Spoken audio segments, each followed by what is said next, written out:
Mesdames, Messieurs, très heureux de savoir que vous êtes très nombreux pour suivre ce nouveau numéro de Mogrosso, une émission axée sur l'analyse de l'actualité, la situation politique, économique, sociale, tous les secteurs de la vie de Congolais. Vous le savez aussi bien que nous, l'actualité aujourd'hui, c'est dans le territoire de Nadjé, c'est à Nadjera, dans le territoire, dans la province de l'Équateur, dans le territoire de Bouéndé, qu'on parle aujourd'hui du virus Ebola. Est-ce que nous avons pris des mesures qu'il fallait par rapport à ce virus que nous avons connu encore dans ce pays 2 décennies passées? Qu'en est-il de la situation aujourd'hui? Est-ce que le gouvernement maîtrise cette situation? La situation politique depuis le dernier événement du 4 août organisé par l'opposition politique, un meeting populaire, qu'en est-il aujourd'hui des répercussions dans la classe politique, majorité et opposition? Est-ce qu'on continue encore à parler de cette révision constitutionnelle avec la sortie il y a peu du MCR qui est une deuxième force de la majorité présidentielle? Faut-il parler de débat? Faut-il parler des opinions contradictoire au sein de la majorité présidentielle? La situation aujourd'hui, toute l'actualité avec le géniteur de la troisième voie, membre de l'opposition, j'ai cité M. Fumutoto, avec lui nous en parlons. Bonjour, Boni Santé, Boni Libota. Bonjour, santé, ndenge mboke zali, ndenge santé zali. Oyoki kuna na Équateur, eteli nanga mosusu zali kokoya, bongo santé kula malamu ndenge. Santé zali kolanda maka ndenge mboke zali koleka. Soki Congo za malamu, tuzali malamu. Soki Congo za mabe, tuza mabe. Alors, situation wana ya Équateur, nakati ya territoire ya Bouéndé, et ali Boni nakanisa.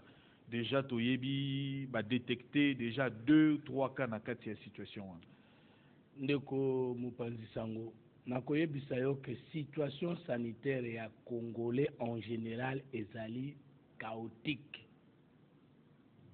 Parce que ce qui au pays dans l'hôpital général de référence, ex-maman Yemuna Kinshasa, au tali dans quelles conditions ba Congolais bazali kozala soigner au kole la maya miso.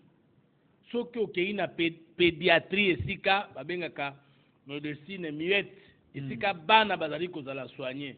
Au tali les conditions dans le 28 juin 2014 oyo nakendeki na mwana ya ngai na mama ye batransferaki biso nesika tuzalaki mwana na ngai ya 3 ans akendaki azoloba lelo aza baba akendaki azoyoka lelo azoyoka te.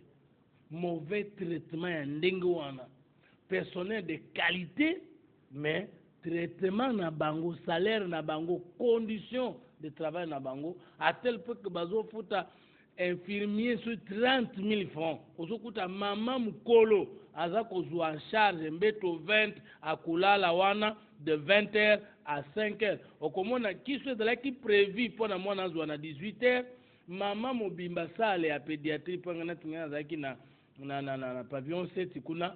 Donc okomona ke kiso yaki prévu na 18h, mwana ke komela na 22h parce que moto zo sonye bango azali kaka moko. Otali santé ya baja ndenge ezali détérioré boye okoki kondima te. Alors posez-vous la question de savoir si les unités médicales qui existent, ministère actuel ya santé, régime actuel, bakoki kobongisa yango te, ndenge nini bango bakokoka kolonga Ebola épidémie. Bakokoka te. Mais nakanisa déjà tozana expérience wana par rapport à likambo ya Ebola. Une fois son apparition na Congo, on a eu quand même à maîtriser rapidement la situation wana. Non, ndegorola, il faut pas comprendre. Épidémie, ce sont des vents. Et koki koya et sali musala et longwe peki. Il faut que les gens comprennent. Épidémie et koki kokota et bomi d'abord épidémie mon côté yana mukiri boma batonyos. Même rougeole tango azalaki na débit akolekande pourcentage ya koboma. Par exemple sur 100% bato abeli akoboma 80. Mais tikala koya te ke eye bomi bato nyonso et même sans traiter bato mosusu bakobika pe yango ekotika libela te. Parce que babi eze épidémie, ça veut dire et que c'est na malade ezalaka tous les jours lokola malaria. Alors tala yo moko nous avons un ministère de la Santé. Azali incapable de lutter contre le paludisme. Alors, Azali incapable de lutter contre le typhoïde. Alors, on a ligne tout le Congolais. Bato azo kufa na malaria na Kinshasa. Na bato ba kufi na Bwende, to bazo kufa na Ebola na bamboka mususu wapi balekebele. C'est ça le problème. Donc, tokoma situationnel, ça veut dire que ce qui est comme au comité de crise. Oui, comité de crise, gouvernement siégé pour résoudre makambo ya Ebola. Bongo ebele ba Congolo ba kufi na mayemu na mauvais traitement pe ba enterré. Comité de crise mkona bango ko za Corée, c'était bango tondengeni, c'est de la blague à la tête de l'État. Comment vous traitez toujours situation il y a blague à la tête de l'État alors que d'une manière ou d'une autre quand même les autres travaillent aussi. Bazapeko, bazateke, bavandi, bazosa elorote, mais ils fournissent quand même aussi effort, on a des moyens peu au bazanango. Des journalistes. Comment toujours cause à la négatif envers vous allez les négativité. Le fait d'avoir un gouvernement, Oyo, Premier ministre Matata, qui a investi dans un programme à 45 milliards sur 5 ans, soit avec la mobilisation annuelle des recettes propres, en ressources propres, il y a combien? Il y a 10 milliards, il y a 10 milliards de recettes propres. Le Premier ministre Matata, Siri, 3e année, il n'a pas pu mobiliser en recettes propres même 6 milliards. Alors que 5 milliards, budget, et si on prend seulement 5 milliards, on tient à moderniser Kinshasa, ils ont donc, batala kamula, bolamu ya gouvernement, makasi ya gouvernement, makoki ya gouvernement, parti à taille à budget naïe. Ce côté, le manque à gagner na caisse de l'État, c'est-à-dire, biloko l'État singela kazua, maza kozua yangote, et les 15 milliards par an dans les 7 points. Mais malgré ça, mais aujourd'hui, depuis quand même 2010, tango atteindre point d'achèvement. 2010, avec Mozi, tout a évolué dans Matata. Aujourd'hui, pratiquement, situation macroéconomique revue à chaque fois, chaque semaine, et ça maîtrisé quand même. Non, journaliste, il faut tout ça la clair. Tango Palou a joué primature, à Koutaki pays qui n'a ripti un programme avec une institution financière internationale. Palou a sali Moussala a zongisi programme. Palou a joué point d'achèvement. Palou a joué stabilité du cadre macroéconomique. Matata Muzitu Abaki Amatisa qui salaire aba fonctionnaire même fatou atako situation zalika ka améliorer té. Ce que déjà avec Muzitu nous avons déjà atteint la stabilité du cadre macroéconomique. Bon yebi sangai à part et puis Muzitu sur 3 missions zalaki je crois relancer les travaux de 5 chantiers, mettre fin à la guerre à l'est du pays et lutter contre les différentes grondes sociales. Je crois que fin de la guerre à Tenaki, relance à 5 chantiers à Salaki, et puis gronde sociale là, vraiment à Bundaki, mais Simbaki, pendant Ndenge, tout ça, cause de la terre. Ce que la stabilité du cadre macroéconomique a longtemps été atteinte par Mouzito. Qu'est-ce que Matata devait faire? Lui devait relancer maintenant le développement économique. Yebisanga depuis Matata Zariwana. Et là, on a sali pour pérenniser la stabilité du cadre macroéconomique en faveur du peuple congolais. Question à Mibali. Fonctionnaire, Toloba, médecin à Salaka grève. Toloba, fonctionnaire à Salaka grève. Policier à Zana passe. Magistrat à Zana passe. Question dans le peuple congolais. Pour Nanini, ministre, ADG, chef de l'État, conseiller naïe, directeur de cabinet, pour Nanini, ça la grève. Alors, Ngame Yebi Nalingala, chef de l'État, Nkoloba, moi, na musala ya peuple. Na Yebi ambassadeur Nkoloba, moi, na bitinda ya peuple. Na Yebi député, sénateur Nkoloba, molobeli ya peuple. Nani mokonzi, peuple. Alors, comment expliquer que Mokonzi Mouka Salaka grève, mais yo moi na Salaka grève te. Ce qu'on dit santé à peuple congolais, na santé à Bakambi, ya peuple congolais. Wapi santé le kimalam. Ndenge nini mokoye bisabiso ke tondi mabatwana bazo sala musala malam, alors que Mokonzi za peuple ko sala musala malam et senga appareil jumelle te po bato bayeba ezali kotala kaka kophotographier peuple soko okiti na peuple congolais nyonso esika azali yebisa ngai na province nini yebisa ngai na village nini ye aza bien soki tolobi peuple congolais dans l'ensemble c'est toujours à fonctionner na biso. Moi j'ai des amis ministres ADG tambola na ministre par jour la check essence na cylindrique na combien. Mais comment yo mutu normal ko ndima kofuta moninga mutu $100 $80 par mois et SMIC ça combien balwa ki $3 ndeko na ngai nga soki avant na sala émission awa nalie avant na swa makoki awa $10 za muke ngai mutu moko simple monsieur mais tata oyo aboti ngai aza na bana 20 ozandoki te tango ozofuta ye $100 na mbongo na ye moko. Comment tokoloba ke non biso lelo opposition tozala sincère tondima bambanda na biso ya majorité bazosala mosala malamu tuna bato babetela Joseph Kabila na majorité bamilitaire ya PPRD baza bafonctionnaire bafutamaka bien ne puisque balobi ke ye azogérer est ce que baza bien. Mais vous n'avez pas eu une partie ne puisque oboko reconnaître awa quand même tondimi na ndenge olobi wana na muzitu mwa biloko abundanaki na yango atteindre pe mais quand même na gouvernement Matata effectivité il y a guerre ici là qui c'est là aspect il faut reconnaître. Oui. Depuis Matata on a pouvoir arrestation à opposer Zamuke photo ndima tikabo mais non le Zamuke ça veut dire tendance za diminuer.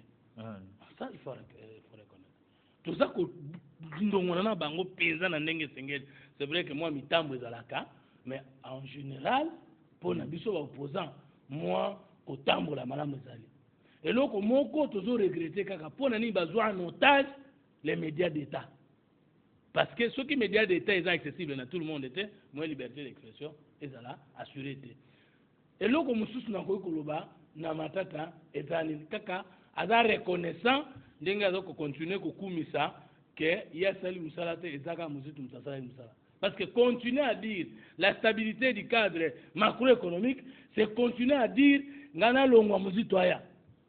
Wano sali ironie. Sali ironie. Te wano sali ironie. Te wano sali ironie. Mais papa, yo kitani mutu. Il faut ça makambo ya salate. Mais soki yo kitani mutu, mozo continuer kwa koyemba bolamu ya salaki.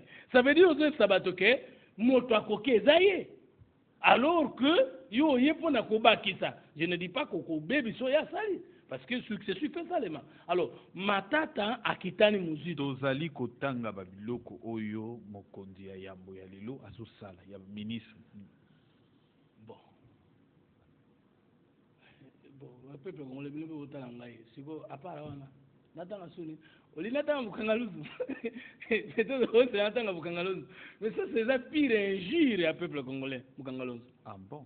D'abord na kamako babengaki biso a sud-africain baza kuna baza konyokola ba peuple congolais kuna na bukangalonzo société eza kuna ezani ezali société sud-africaine faut pas yebisa biso d'abord parce que loi portant sortie de l'opposition l'opposition a droit d'être informée des actions du gouvernement kende ki les États-Unis azonga ki apesa opposition contre rendu mais bon bino pe bokendaki. Non, mais non. Mais il y a deux gens qui sont partis pour le compte de l'opposition. Bakeyi, Nabatré, na compte de l'opposition. Mais bah, je vais faire des missions. Il y a pouvoir de baïko base. Ba lobby, indeko India, indeko Chamala Franklin, ba lobby, bato bakendaki na ba frais de mission ya l'État. Chamala na India baza ba mopape. Faut que bagana mamadoloba. Mais je vous dis, nazoloba, bango baza ba mopape. Mopape zani. Bato aza chargé na mobilisation et propagande politique. C'est-à-dire même les Gamouza Mabé, bango mbali bakoya koloba iza malamu. Il faut comprendre bango sa communication politique. Besoin qui ferait des missions te ba opposant au bakendaki. Ngai na yebi bande ko bakendeki aux États-Unis, il y a opposition, bakendeki te na délégation représentant l'opposition qui était restée. Mutu na mutazo ki invitation na ba relation n'est pas kendeki. Bazoi ba fait des missions à l'état te. Lui na trésor public te. Mais papa, ce qui peut toquer na musika bato wana na lopoto ya solo ya politique babenga bango opposante bato na parlement babenga bango minorité bo baleki bango babenga majorité opposition ezali biso les non institutionnels oyo toujours vivre na ndenge na biso moko sana même ezali na l'état mais les autres amis ils vivent dans les institutions. Donc bazwaki. Donc nayebite na kokondimisa bango te, mais ceux qui bazwaki bon bango moko ko justifier parce que mission opposant ezalité ya ko critiquer moninga opposant. Soko ozomona opposant moko moninga na musana na ko finga opposant mususu kolandela ese ke wana ze sumutu opposition. Parce que entre bino na kanisa bandeko ba dénoncer aw. Batangi na ndeko honorable Martin Fayulu, entre autres azwa kambongo ya SNEL, asengaka comme PDG ya SNEL, mais poste wana ezaka vacante ba pesaka $700,000, ba pesaka ba mbongo mususu pe ba mususu bazwaka na bango ba mbongo. Et kamango eza boni. Les journalistes, il faut que opposition on dirait tant mususu moi pe boko sa makamususu na cesse boko sola na. Mais au moins il y a on a logi na ka bande ko wana baza ba mopape. Normalement ndenge politique esalemaka nani afinançaka fonctionnement ya parti politique opposition pour la majorité, c'est l'État. Nani afinançaka campagne présidentielle ya opposition pour la majorité, c'est l'État. Mais pas ina biso bandeko na biso ya mouvance présidentielle bazwaka mabenga l'État majorité. C'est majorité parce que l'élection est mabe oui bien. Ah majorité de l'État. Oui majorité. Bazalaka ka mouvance présidentielle depuis 2011. C'est la majorité. Ah.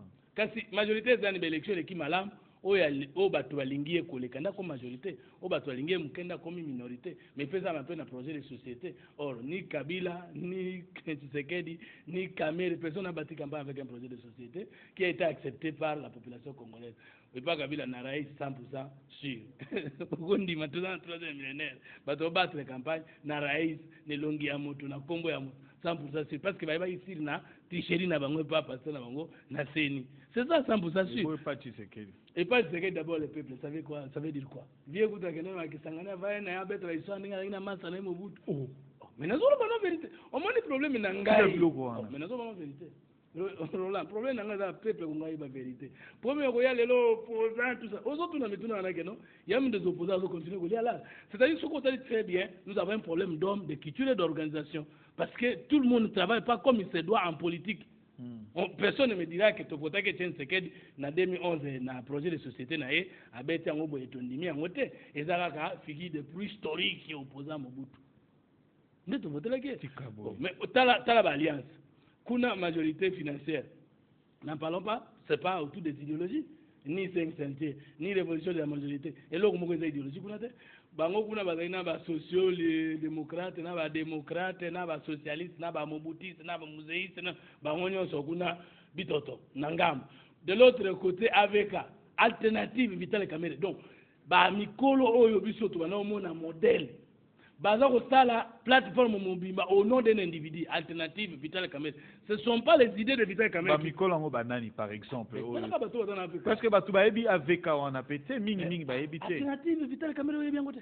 Mikolo balobi bango alternative c'est l'individu. C'est-à-dire soka akufi bakena cimetière kolela ye alternative lamuka kuna DTP dynamique et président.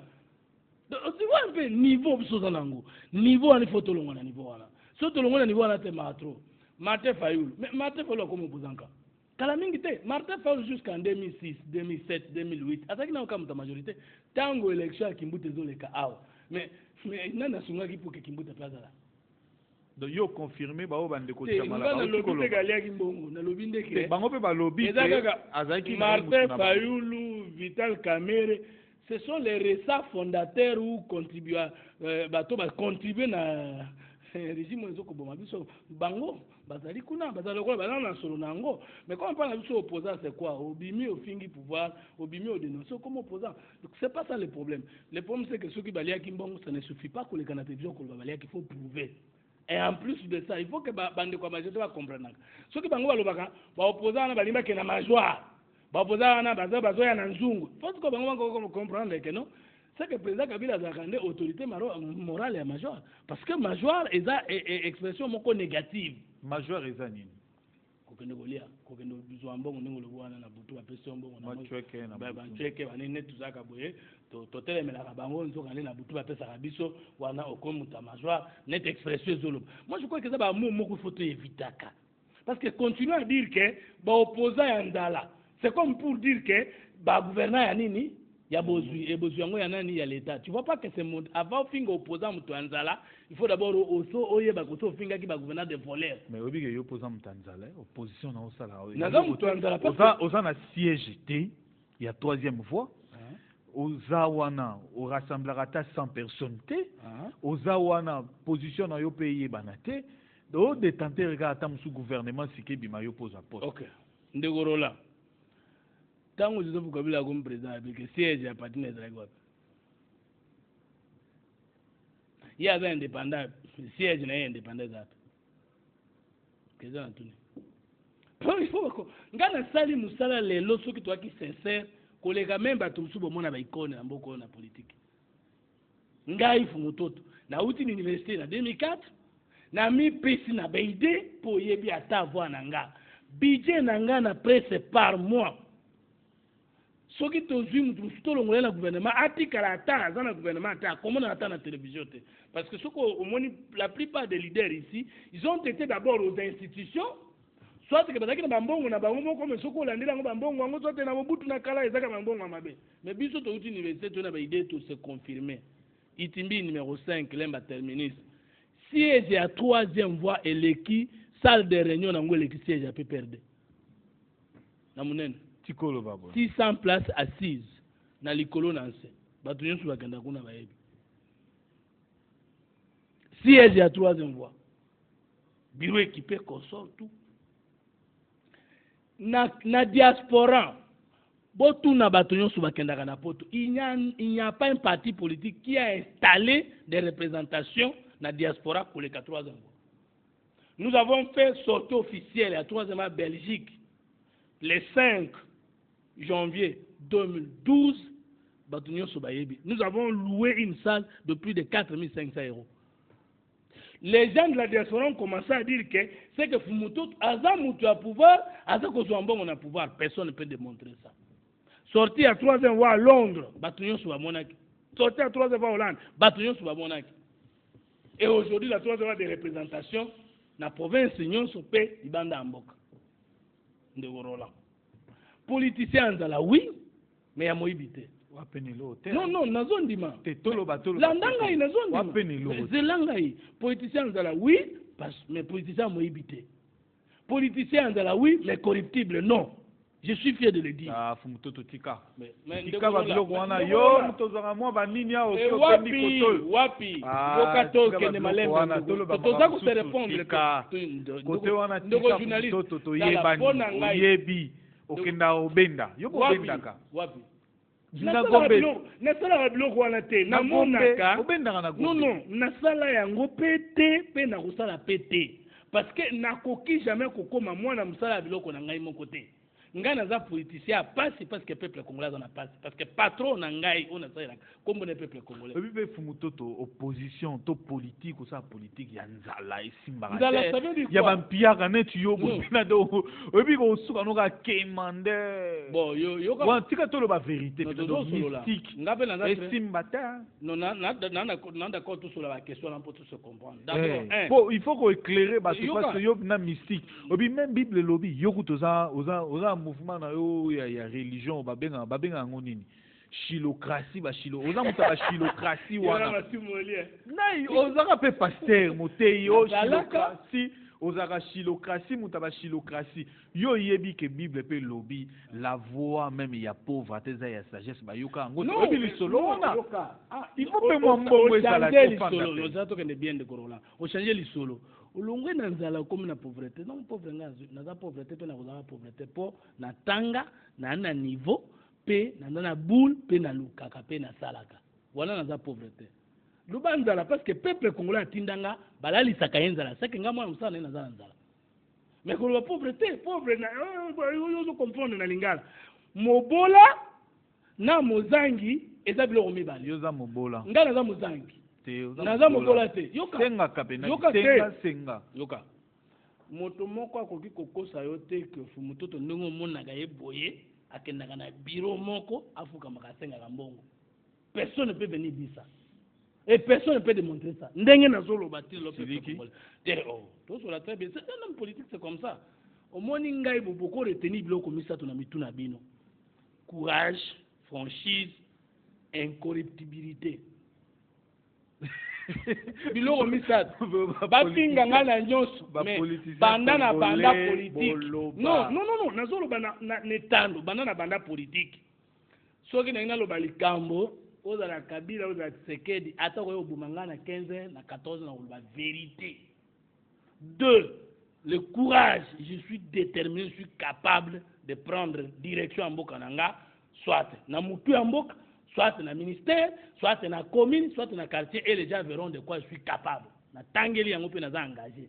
3 ngai mutu akoki kosomba ngai te pe kokomisa ye mwana kokomisa nga mwana bitinda na ete na mbongo. Ndeko Fumutoto pas Ndeko Roger, ça tu peux vérifier. Pe membre à majorité présidentielle mon côté. Akoki kolega na télévision alobake il a vu Fumutoto na bureau na demander l'argent même pas $10. Non ba solliciter mais tous la ba solliciter yo non to la libérer bien o comprendre que soki nanu ba solliciter nga na betelo solomo o kamo to kei na consultation politique na bureau yo bengi nako bengi biso to sola magamba consultation nationale to si ko na bureau na porte ba bengi biso à côté moi je mo ratele mwana au télémoin a fongoli moi il a mbaboué pesa bato $300. J'ai vu des Congolais véhiculés bazo kende ba opposé à makasi bazo zwa $300 ngana zo ngote na tuna toza plus de 20 personnes 30 personnes qui l'a reçu si chacun de nous peut recevoir $30 $300 budget nango ezali combien je suis passé à la télé baninga babenga yoko bongate. Ah, si c'est ça, je suis pauvre parce que... Banin va bien accueillir. Na lobby non, baninga la politicien. Babinga na kubongate. Ah, tokende ki na concertation. Donc yomo kaka na ba politicien opposant nyonso wana. Bazwa kiteka yon bazwa kika yom tozwa kite. Po oyeba ke source ya kozanga ya Fumutoto ezali parce que je suis honnête. Parce que soki na ndambo amene nzamba pesa ngai soki nazalaki leki ya kufukama pe centre na boka kata bato mabanga mela zwala.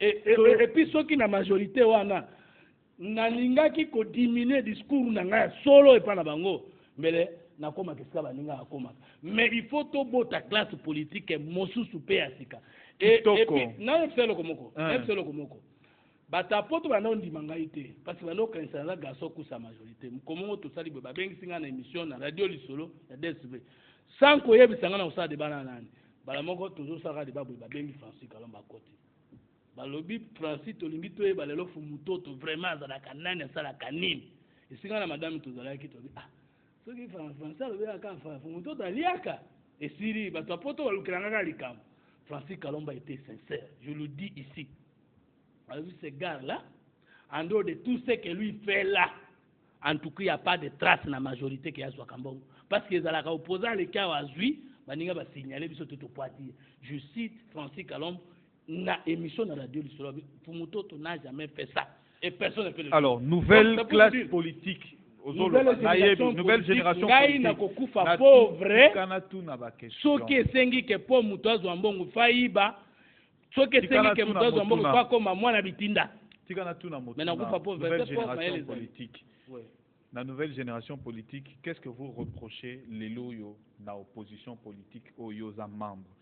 Parce que opposition politique n'a bien commis eza penza batu ba komona ngo sérieuse te ba komona ngo on dirait ezelo moko boye ya mwa bichebe mais finalité nango ezo yebana te combat nango ezo yebana te du boko mo beta ba tir di banda boko mo beta même mutu yo bobeti likolo et la kisi nini on a outé pas ya peuple na tunu yango po batu abenga na tuna yo yango eza boni. Qu'est-ce que tu reproches les loyaux?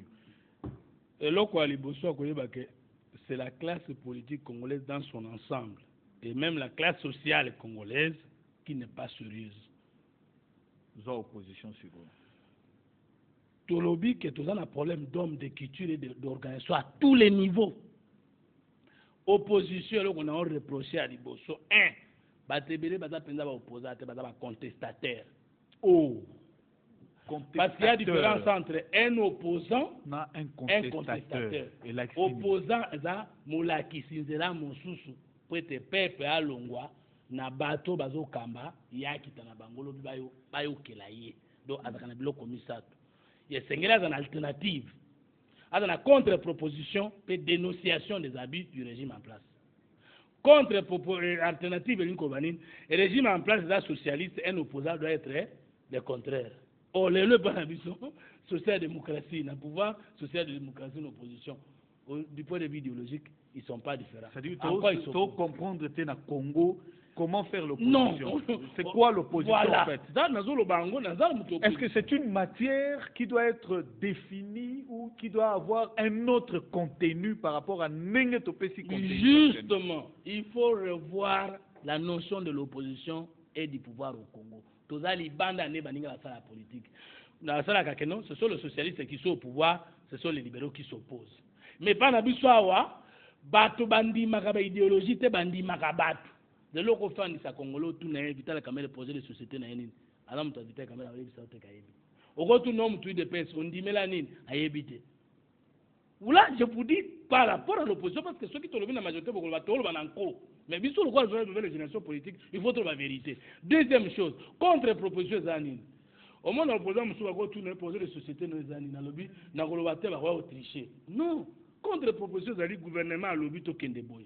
Yo le but, je vous propose que ça, opposé à vous, il y a Congolais à Kolobanine, dans la caisse de résonance, ça va nous proposer, bango vie, bango va échouer quand on a Kokitana. Troisième chose, dénonciation des habits. Opposition congolaise a ma casse n'a qu'à dénoncer ma bien à pouvoir, là d'accord. Mais la côté alternative, n'a contre-proposition faible. Aujourd'hui, nous avons une troisième voie. Troisième voie, c'est le courant de pensée. C'est-à-dire, nous avons socialiste, nous avons libéral. On m'a dit que ce qu'on trouve, parfois même, il va trouver troisième voie. C'est-à-dire, nous avons d'abord une idée. Et puis, le Congo, nous avons un président. Que politicien, ce n'est pas un riche. Ce n'est pas un commerçant.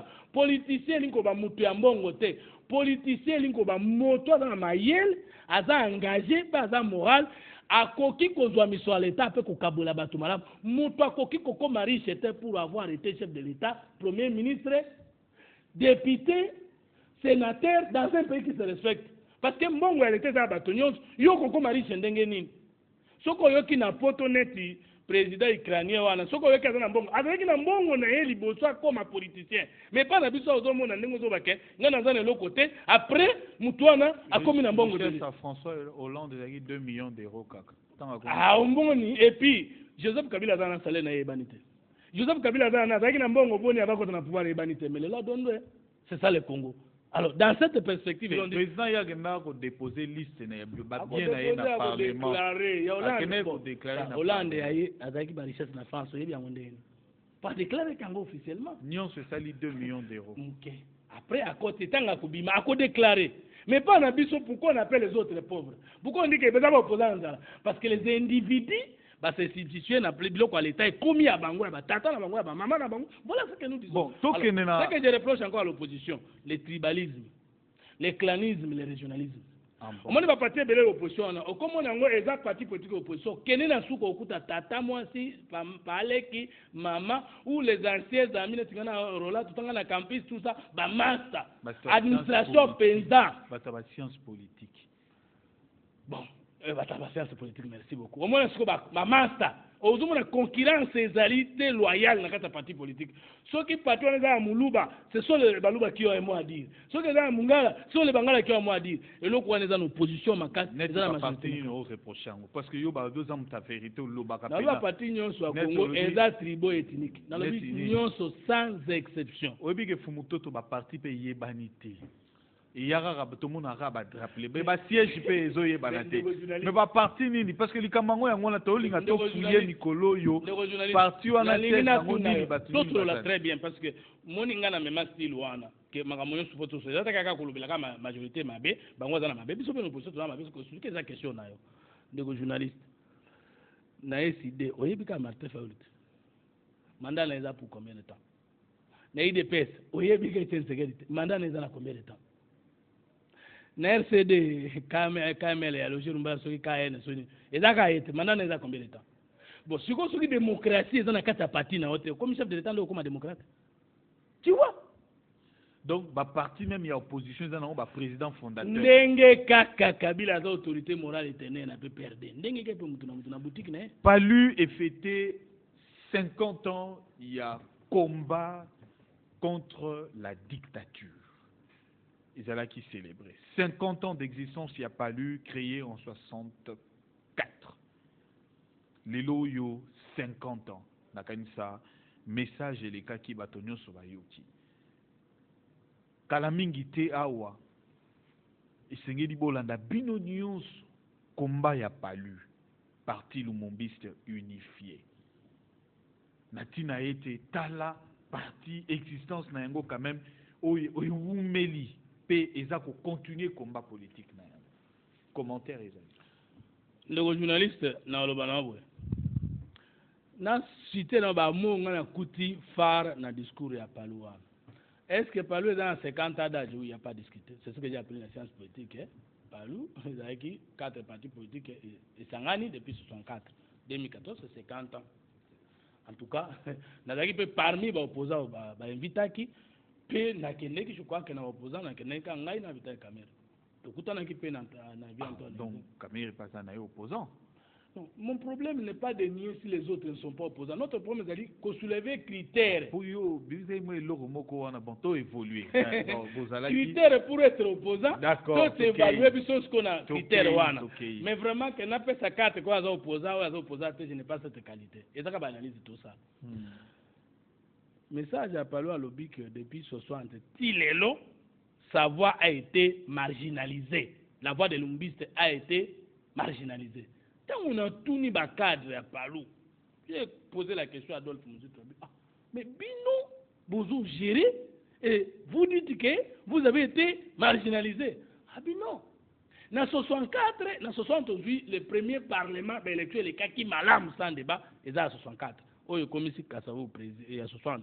Kassavou président, le premier ministre. Kassavou va faire le coup d'État contre la légitimité populaire à sa commission. Il y a rédaction, il y a la commission de Louabo. Après Mobutu Aye. Kassavou Pagi Mutamabe. Voilà. C'est ça l'argumentaire. Deuxième, Mobutu Aye, c'est le coup d'État. Allez, Moussa Aye, à côté de Ndenge Joseph Kabila Aye, on n'a jamais restitué ou réhabilité l'ordre démocratique et républicain il y a 1960. C'est que selon eux, jusqu'à aujourd'hui, la voix de l'unité est marginalisée. Deuxième débat, Palu a soulevé, a bengi toutes les forces de la gauche, base à la Simanaye, qu'il a les alliances politiques idéologiques et non les bitoto comme majorité présidentielle et l'opposition actuelle. Parce que biso kuna na ba regroupement opposition. On a un problème hein. Nazo ba non vérité. Parce que biso to bana ikomba wana. Ba ça de la kana parti té. Ba ça de la kana courant de pensée et idéologie et bien on vient s'organiser dans un parti. Mais par la mission, on a commencé les partis politiques avant les idéologies, les partis politiques avant les écoles des idéologies. On a 3 voies d'abord, idéologie, ensuite université, et enfin les formations politiques à l'intérieur. École, à 3e voie, école politique, donc académie politique à bonne gouvernance à 3e voie, et ça, l'école à parti politique à 3e voie. C'est comme ça que Mbatouyo se babandaki. Et par la mission d'abord, parti politique des commerçants, ensuite, parfois école, les artistes. Comment tu vas former un cadre ni? Palu à l'obito qu'il y a une alliance politique du point de vue idéologique, il y a à prétendre quoi assumer le leadership de tous les courants de la gauche. Voilà le débat politique. Mais c'est cela le débat qui nous manquait.